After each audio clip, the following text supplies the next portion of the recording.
Hello everyone, it is Kelly Beezer, and today we are talking about editing eyes in Photoshop. As with everything in Photoshop, there are a million different ways to get the same or similar results. This is just my process, and hopefully you will learn a few tricks that help you when you are editing your own photographs.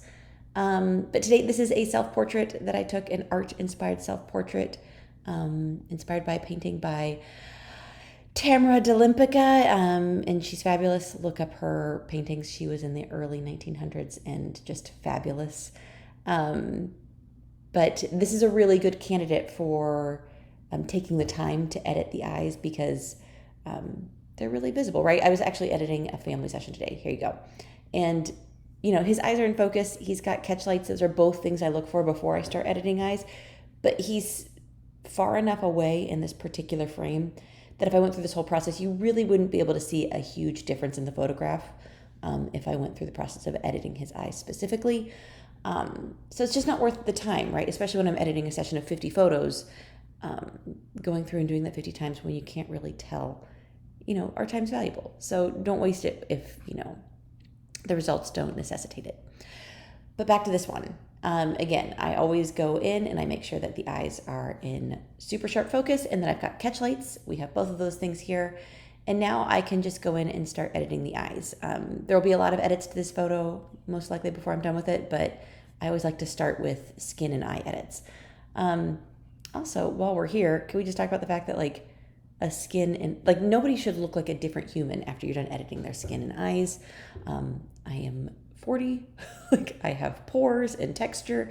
The biggest thing I'll edit is, I've got a little blemish right there. We'll take that out because it won't be there in 2 weeks. The rest of it, can we just start normalizing letting that stay? This is what a human face generally looks like. At least mine does. And I don't want to have any false advertising. Off of my soapbox now. So the first thing I'm going to do when I start editing eyes is I'm going to come over here. This is the burn tool. And I'm going to start playing makeup artist.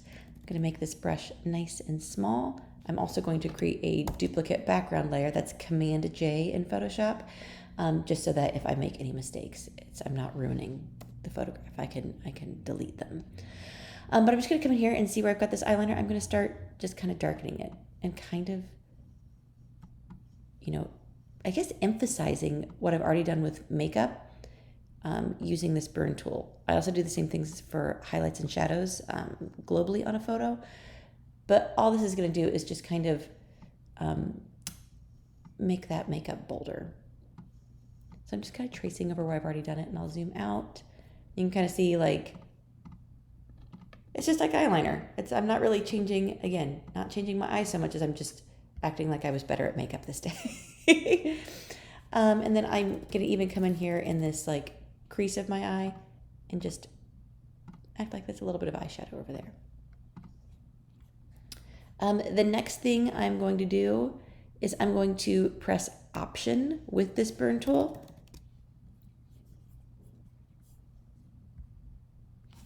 And when you press Option, it turns it into a dodge tool, which is the opposite of burn. Instead of making it darker, it's going to brighten things, and I'm brightening the midtones. So you can brighten the highlights, shadows, midtones. I'm staying in the midtones. So you can see I already went in the highlight, that catch light right there. I'm going to brighten that. I'm also going to brighten the iris. And what that does is it really just kind of pulls colors out of there that you might not be able to see otherwise. See what we're doing? I love doing that before and after, because it seems like there's really not a lot going on while you're editing, but when you see the before and after, you can tell it makes a big difference. So before and after again. And again, you can see how it just pulls colors like those golds and those baby blues out of that, the more uniform blue color, just to create more depth and visual interest. So, ta-da. Okay, we can go ahead and merge those because I'm happy with that edit. My son is texting me his Wordle. And next we're just going to go ahead and Command J again to create another duplicate background layer.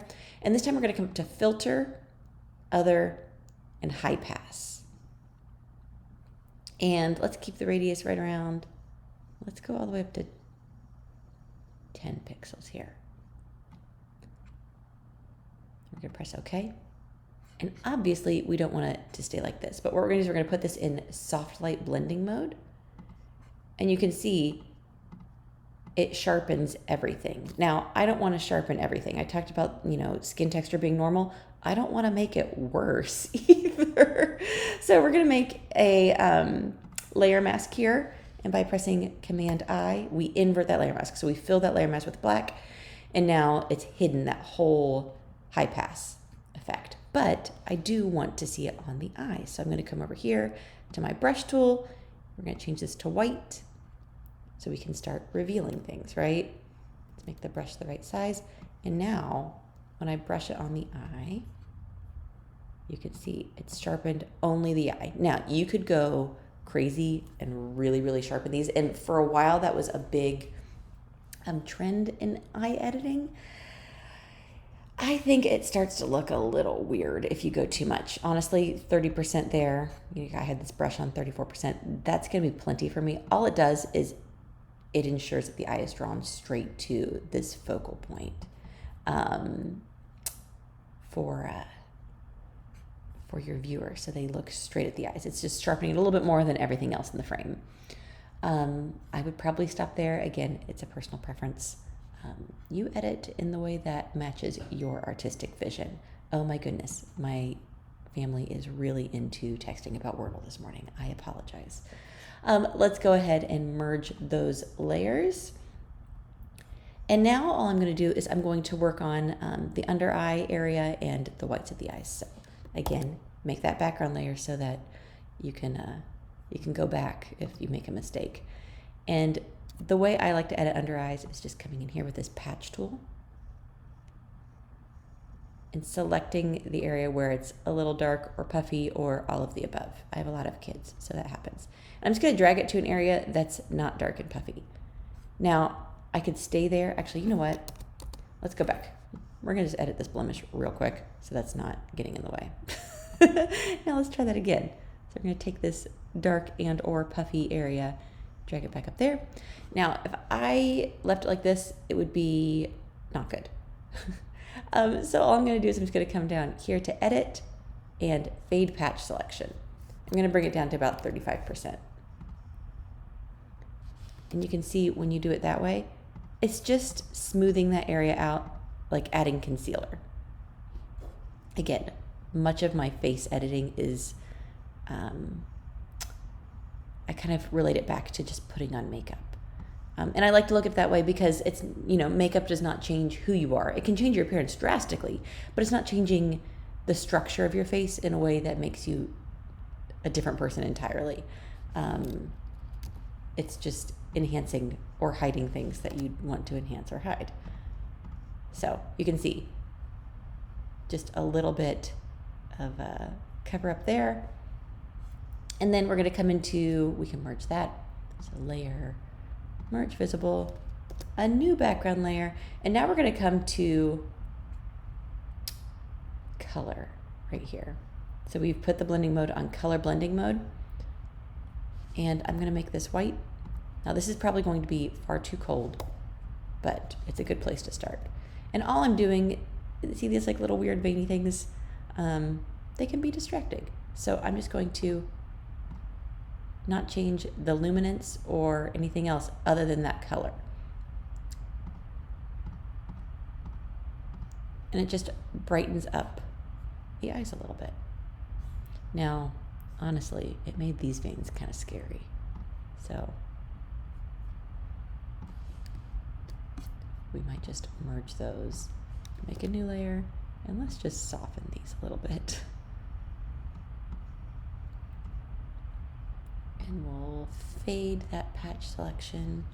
We'll fade it to 35 again. We don't need to get rid of the veins entirely, but let's make them less crypt keeper.